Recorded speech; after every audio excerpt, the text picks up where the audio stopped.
Throughout the world, there are bizarre groups of people that never got covered by the media. Countless oddities that you will never have heard of. In times where these people are a mystery to the masses, there is one who seeks to reveal their stories and share their opinions.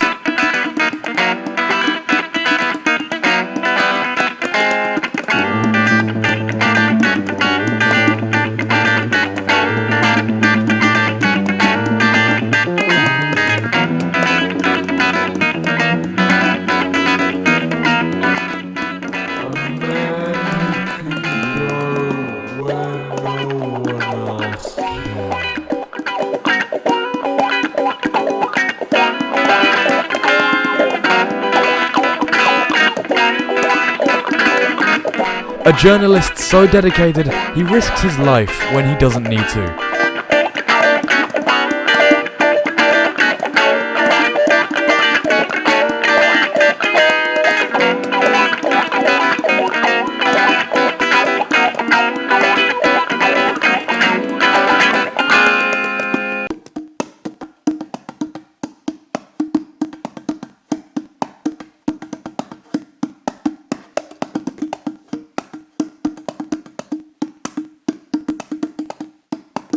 A specialist of the strange, a connoisseur of the curious. Prepare yourself for Merl Gibbs as he uncovers the GasMarsk Gangsturs.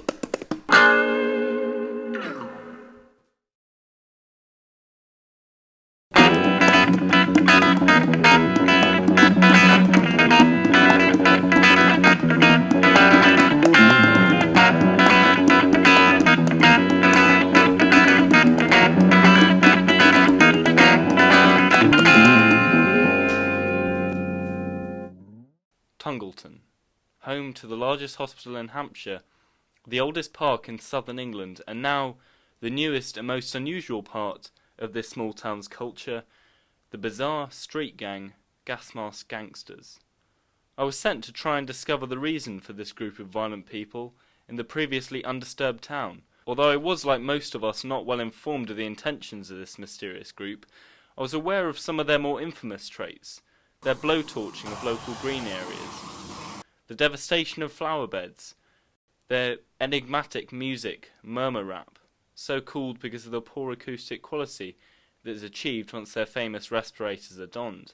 I also wanted to find out the reasoning behind their iconic facewear. Despite not experiencing any riots, Tungolton was believed to hold the highest concentration of GasMarsk gangsters in the country, and it was clear there would be a confrontation with the local police in a matter of weeks. My first move was to have an interaction with an actual gang member. This of course was difficult, but in the end I was able to negotiate a meeting with a member called Locomotive, who had a lower rank in the gang. The gang had a system to which power was divided. The lowest of the group were named surgeons and wore the least expensive gas masks, simple dust-resistant respirators. Above this were rubber boys, who held the rank that commanded surgeons and could afford more specialised and personal respirators. Above this still were the notorious bald men, named for their distinctive headwear that covered the whole face and much of the head. These could control whole towns' gangs and were usually very wealthy.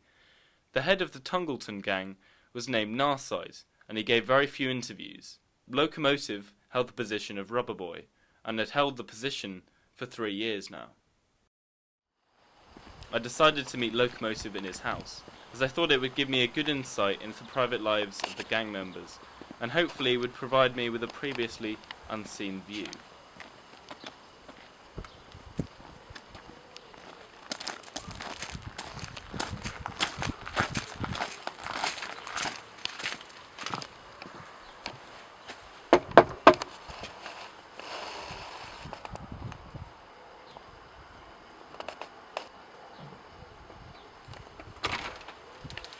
Hello, you're the Locomotive, I presume?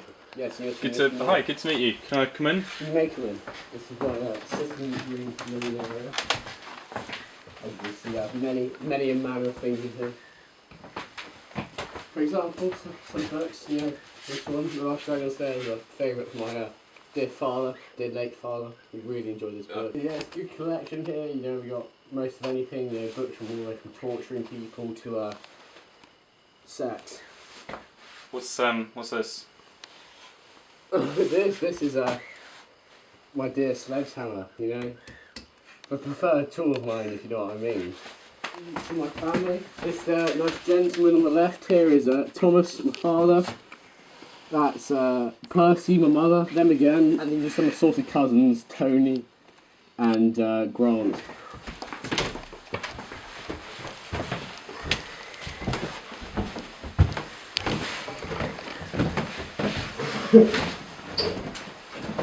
This is my room. Kind of stuff, a desk for work. I'm looking at my next pets and people.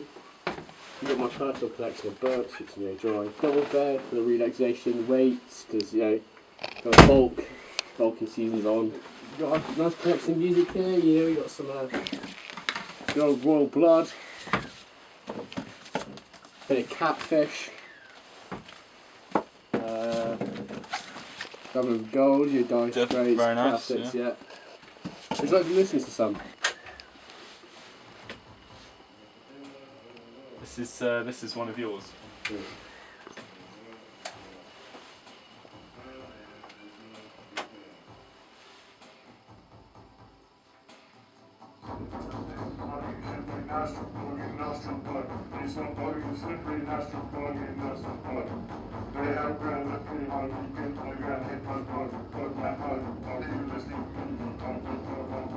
I think I got some real talent here going, Yeah, definitely. Under the name Locomotive, I'm guessing. So yeah, Great. the Locomotive. Okay. Now that I've seen kind of how you live and how your house is kept, you live you have quite a conventional and respectable home, which is surprising because you live such a unconventional and typically unrespectful kind of life of crime. Yeah, well, I think you've got to look at it this way. I didn't choose to have a life of crime. I feel like I was forced into it. But do you not think you can leave? No, I don't believe I can. I feel like the way society looks down upon me has forced me into this one way of life. Do you not think there's something the government could do to help though? Well, they've never done anything before, so I don't see why they can do anything now. There's not something the police could do to help? At this point, it was clear that I was not going to get any more help from Locomotive. Hey, Mo, would you like curry? Curry? Yeah, sure. Were you having it tonight? Yep. Okay. I mean, if there's anything I can do to help. Yeah, you can chop some chicken. How do you eat with the gas mask on?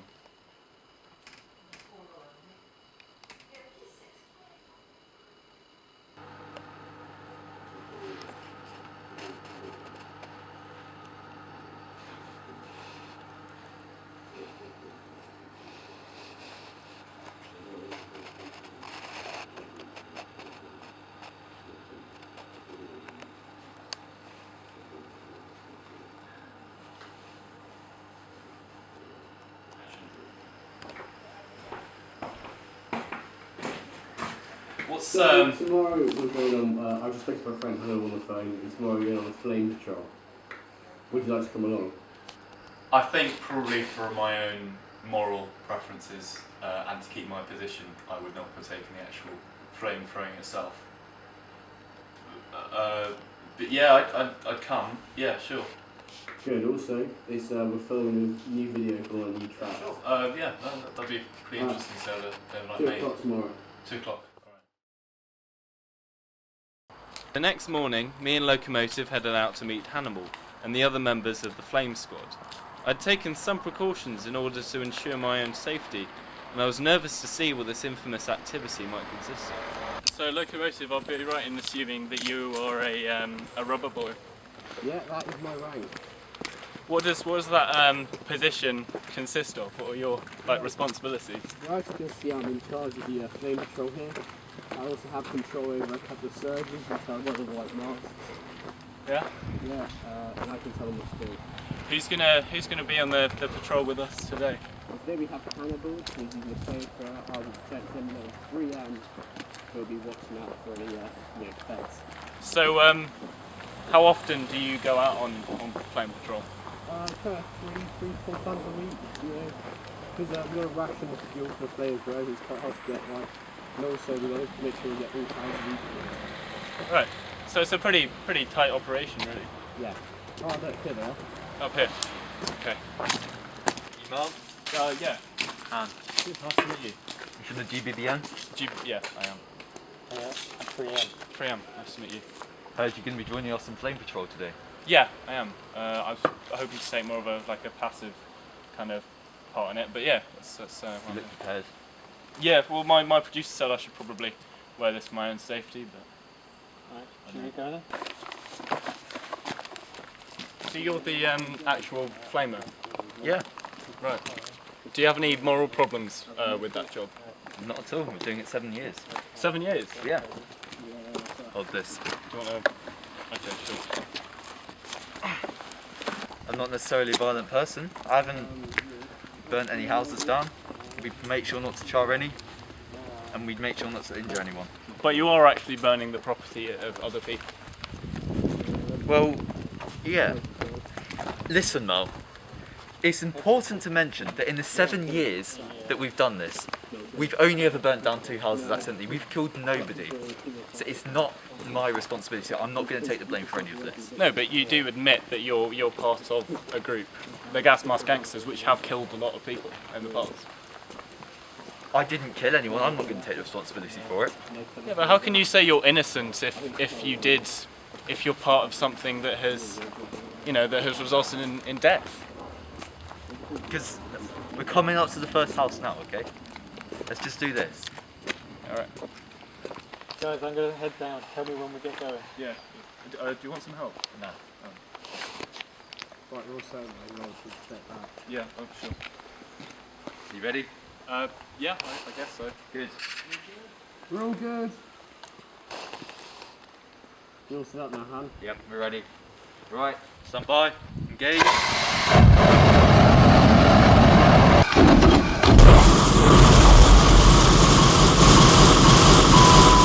The next patch, what do you think of that, Merl? It was very bright. It was very loud. It was very hot. I knew you'd like it. I noticed there aren't any people coming out of their houses to try and stop you. Do you think that's out of fear? Yeah, I think we've been doing it so long, they just kind of accept it. And to be honest, most of the houses around here don't even have slabs on them anymore. They're just so used to it. Oh right.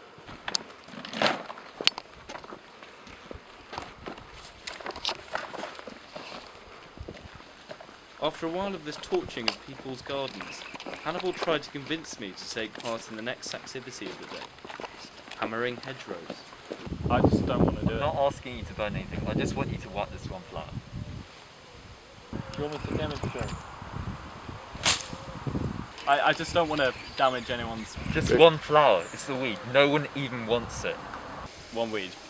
One weed. Eventually, I gave in to the pressure in order to make Hannibal happy.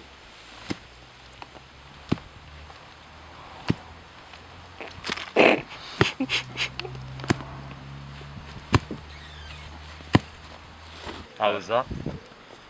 Pretty good, I guess. Keep rocking away. It's pretty fun, actually.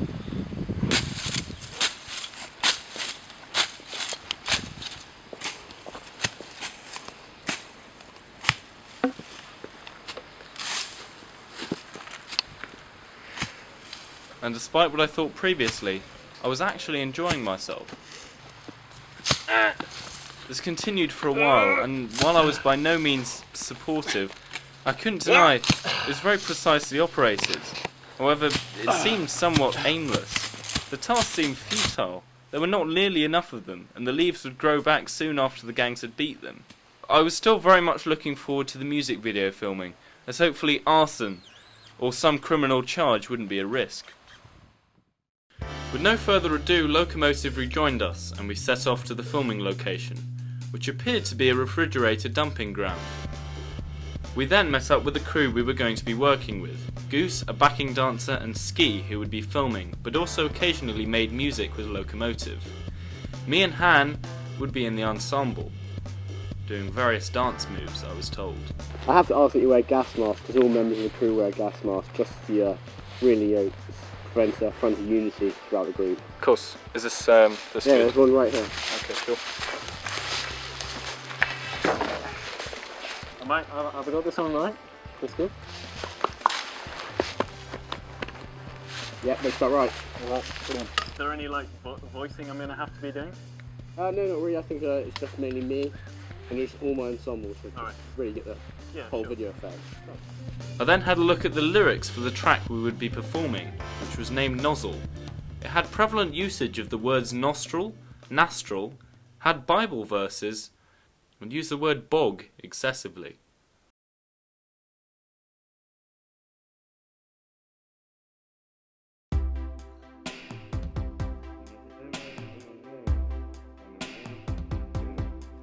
After clearing up the elusive meanings of the words in Locomotive's song, I joined into the video, which turned out to be more entertaining than I thought.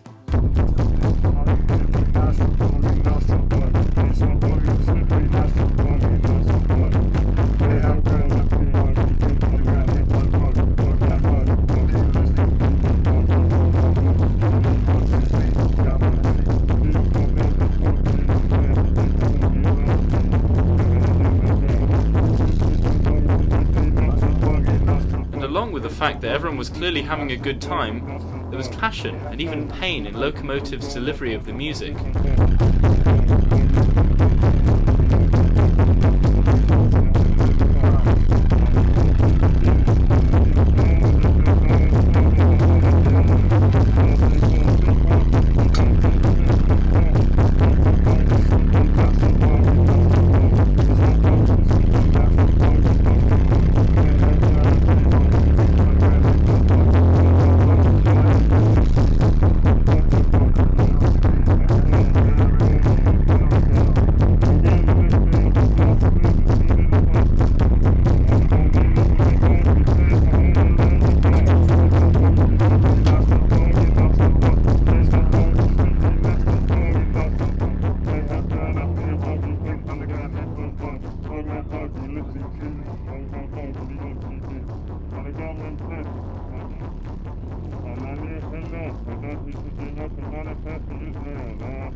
Later, there was some annoyance with Hannibal, who was making the unforgivable sin of confusing nostril with nastril.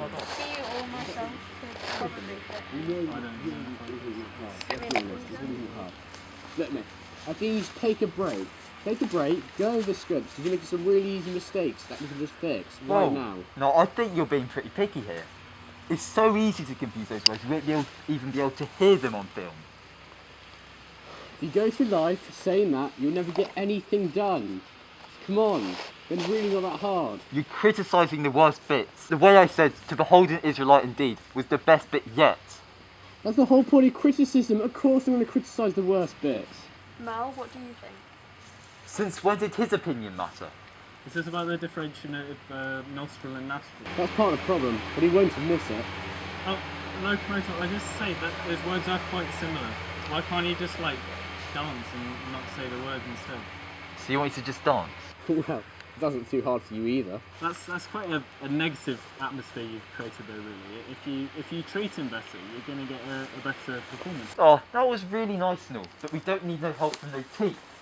Whoa, there's no cause for that, man. Come on. Hey, I'm sorry, I didn't mean to offend you. Wait, just call me Teeth. Yeah, right I did. You're just taking this out of proportion now. Oh, sorry, Loco. Getting a bit weak, are you? Letting some teeth hold your corner. Don't want any outsiders. He's not an outsider. He just wants to understand us. He's just one of them. He doesn't wear the mask. How can you trust him? I know he doesn't wear the mask, but Han, are you on something? He is not a threat. You know what, Loco? You're not fit to lead us. You're not an allergen like us. You're not loyal to Narthite. Excuse me. Loco, just leave it. I won't. This piece of has got away with this before, and it won't happen again. You want to try me? I'm gonna shove that respirator up your you piece of shit.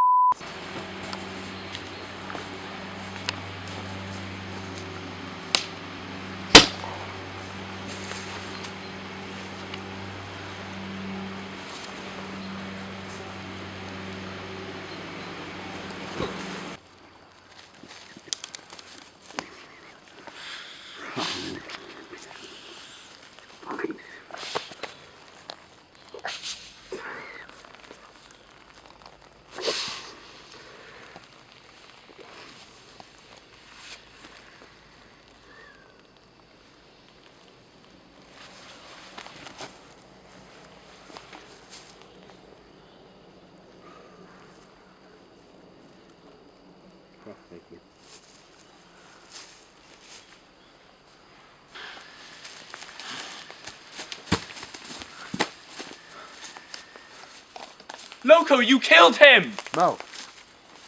Come. You don't mess with Loco when you like this. I see this as an opportunity. I am a man of mercy, but when someone questions my position and my authority, I have to put them down.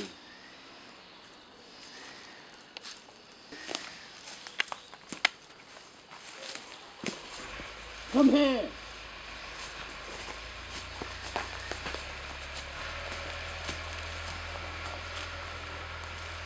We're done here.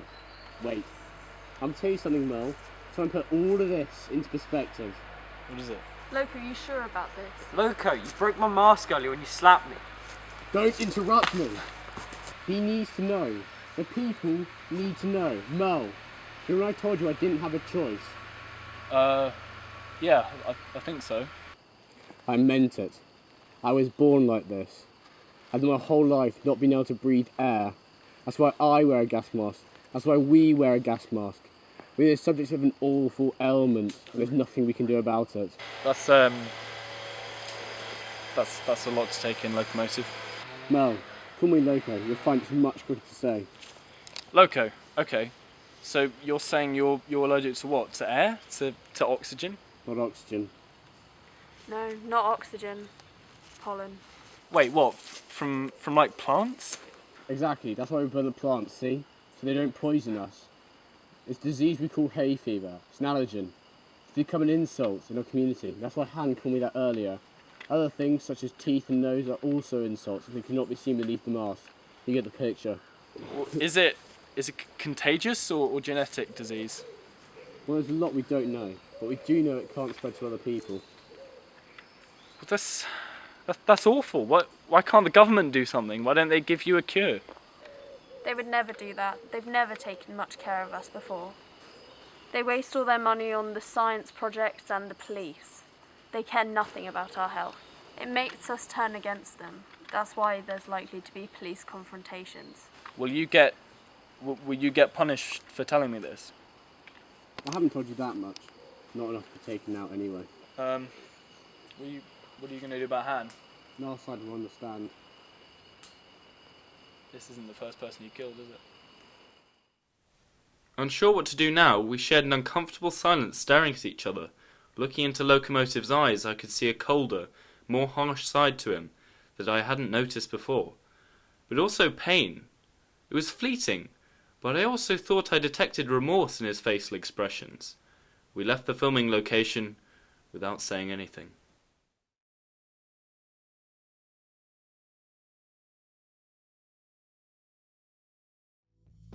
After the revelation brought to me by Yellow Squad, I felt compelled to learn more about their situation so I could understand better how things became the way they were. But I knew that there was only so much Loco, Goose and Ski could tell me. I needed to find out more. It was time to meet the man in charge. It was time to meet Narside. This of course wouldn't be easy.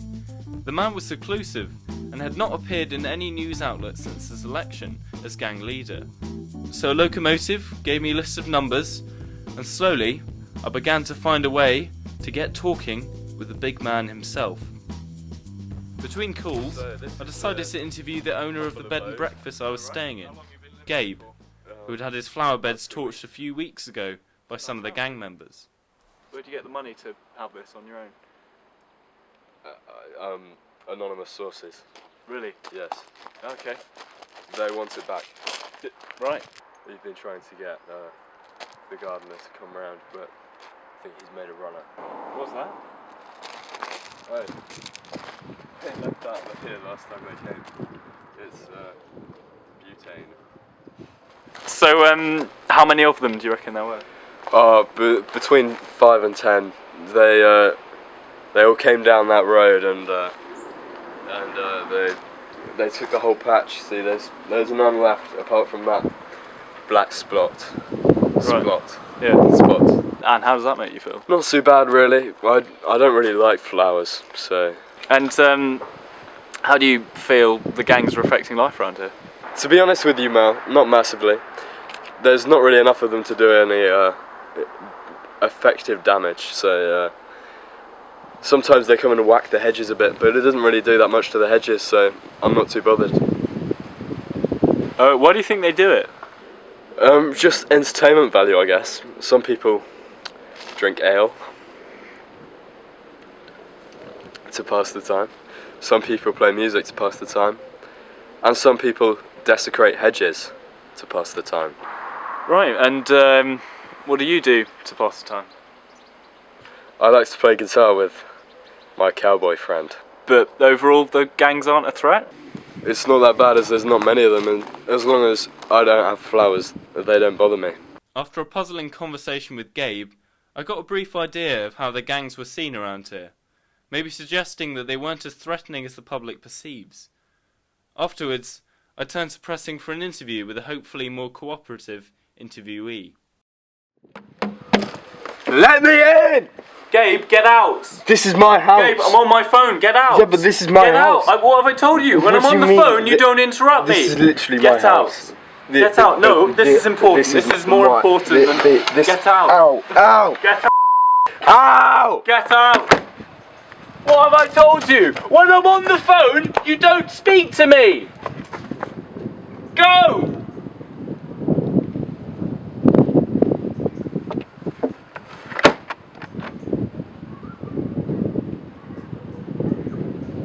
Yeah, sorry. That was a bit of,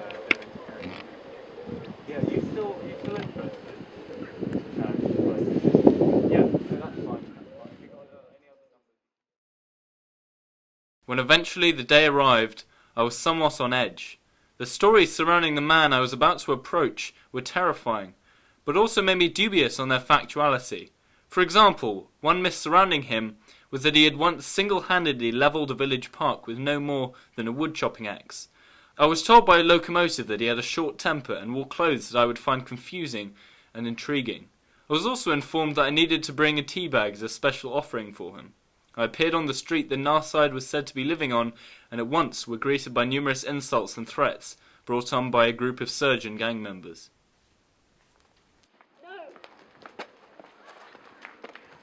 No! Tongue! No! Tongue! Tongue! Oi! Scrotum! Chin! Chin! Tongue! Oi, you Merl. Yeah, I am. This is the right spot. Yeah, you better come inside. And make sure you blur the address. Yeah, sure. That is bad. Alright, he's downstairs. You brought the offering, right? Yeah, is this okay? Yeah, that looks about right. Do you have any weapons on you? No, I don't. Okay. I'm gonna have to pat you down, and you're gonna have to take off your protective equipment. Just because. Okay, alright, sure.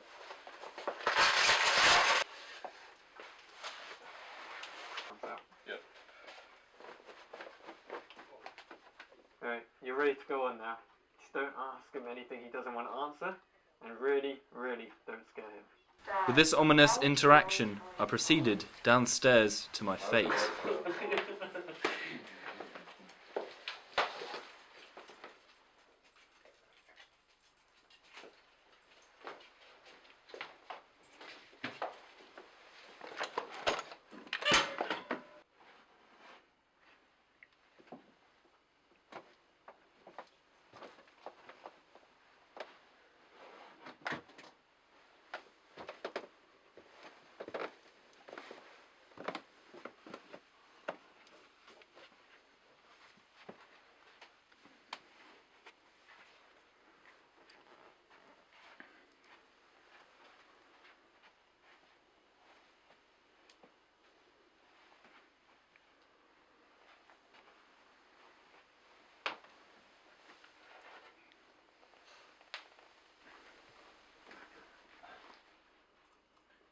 So I'd be right in assuming you are Narside.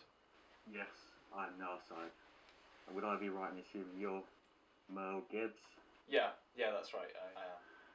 And I believe you've been spending time with Yellow Squadron. Locomotive, I believe.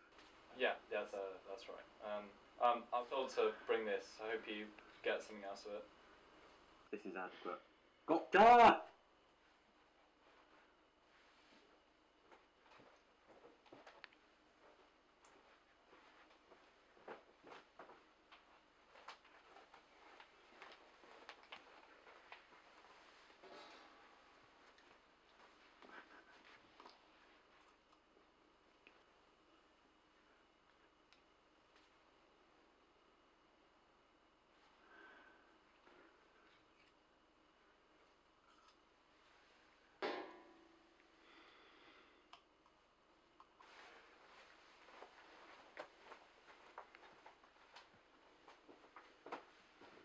So, I'd be right in assuming you come here to ask me some questions. If that's okay, I have. It is. However, there are some things that I will not tell you. However, there are some things that I will. I just want you to be clear with me. You will have heard lots of lies about me, but I hope you believe none of them. Have an open mind. Because I'm sure I will surprise you. I'm a man you'll want to befriend. I'm glad we've confirmed that. So I guess I'll start with my first question, which is, did you really cut down an entire park's worth of trees, all by yourself? Yes, I suppose that story is true. It only took me a matter of days, when I was 9. Well, that's impressive. Now, I guess, what would you say the reasoning behind the destruction of hedgerows is? Elaborate on this. I was noticing on the flame patrols that there's a lack of actual damage being done due to lack of numbers, not to lack of trying, of course. So I was wondering what the reasoning behind it, if not a lot of hedgerows are actually getting destroyed from it. Well, that's easy. It's because we need a large number, but there just aren't enough of them. We do not have enough men. We do this because it makes us stronger. And this type of destruction gives us power. Could you expand on what you mean when you say this gives you power? No, I don't believe I could. You couldn't broaden on the kind of power it gives you? No, absolutely not. Okay then. What would you say as a gang leader causes you to tell other people to act violently? You have to understand this is all in retaliation. We are acting violently to protect ourselves from the police and the government. We need to, or they will forget about us altogether. You don't feel that they've already forgotten about you? That's quite the accusation. And no, they remember we're here. They just don't do anything about us. One more question, if I may.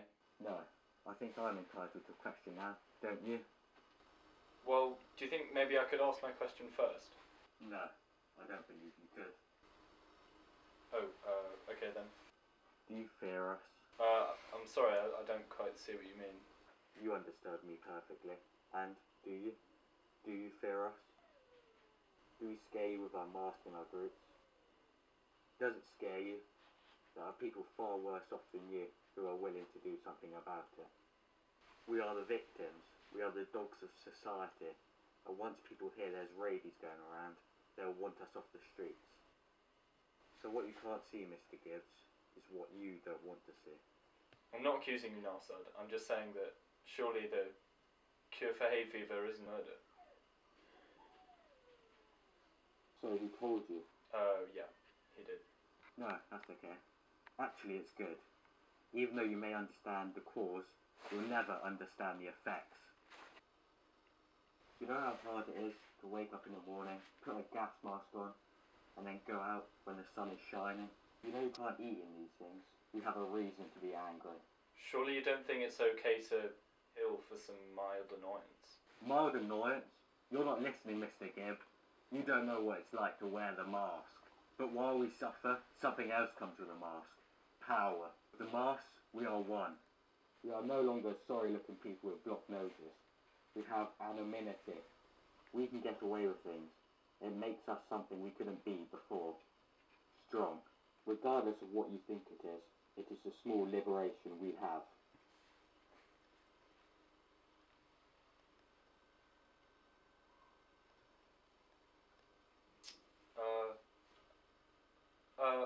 Well, thank you. I think I've had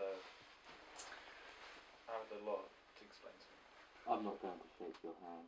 Just bear in mind what happened here. Maybe bring it away with you, but no one will listen to what I have to say.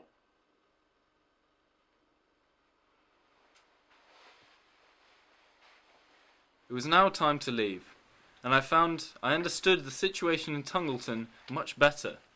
I felt sorry for many of these people who did not seem to be able to escape their lives, and I felt sorry for Locomotive, who was trapped in the gang with them. Along with this, I felt somewhat annoyed that there was such a seemingly mentally unstable leader for the group he was a part of.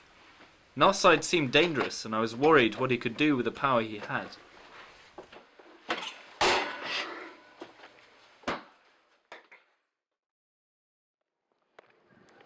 I decided to meet with Loco in the park, to clear up some things and to say thank you for my brief yet insightful stay at Tungolton, which, truth be told, was not one I would forget. Yeah, good to see you too. So this is the oldest park in Hampshire. Yeah, this is all it. It's not very big, is it? No, it's not. So how'd the interview go? It was a little rockier than I would have liked, I guess. But yeah, I guess he told me a lot. I got a much better understanding of it. He told you everything? Yeah, I guess so. I mean, he told me about the suffering you'll go through with hay fever.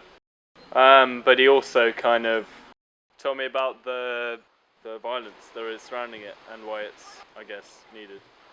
Yeah, he's one of the more violent ones. I don't personally really agree with it, but there's not much I can do. Yeah. What do you think about his clothes? Yeah, what's with that? Yeah, apparently it's because any of the pollen touch them at all. The towels are doused in ethanol to make sure to try and ward off the pollen. I don't really think he knows what he's doing. Wow, that's pretty extreme, seeing as it's a respiratory problem. And you know, seeing as much of some of you don't really wear much clothing at all. You want to know about Ham? Yeah, I mean, I just want to make sure you're not going to get killed for it yourself. Yeah, I mean, nothing's happened yet. We buried his body a few days ago, put it away. And the police didn't come? No, not at all. I don't even think they're bothered really. But hey, yourself. Yeah, I'll do my best. I forgot, here's something I've been meaning to give you, for all the stuff you've done for us. Alright. What was it? It's my mixtape.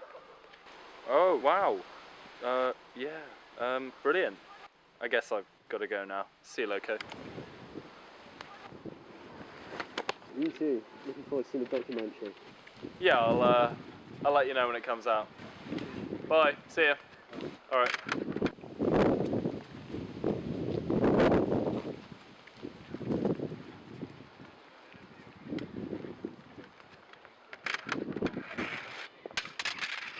As I left Locomotive, I could definitely see a mark of remorse in his eyes, and I had hope that maybe, one day he could have the same freedom that I had, to breathe the same air that I could, be able to leave the GasMarsk Gangsters.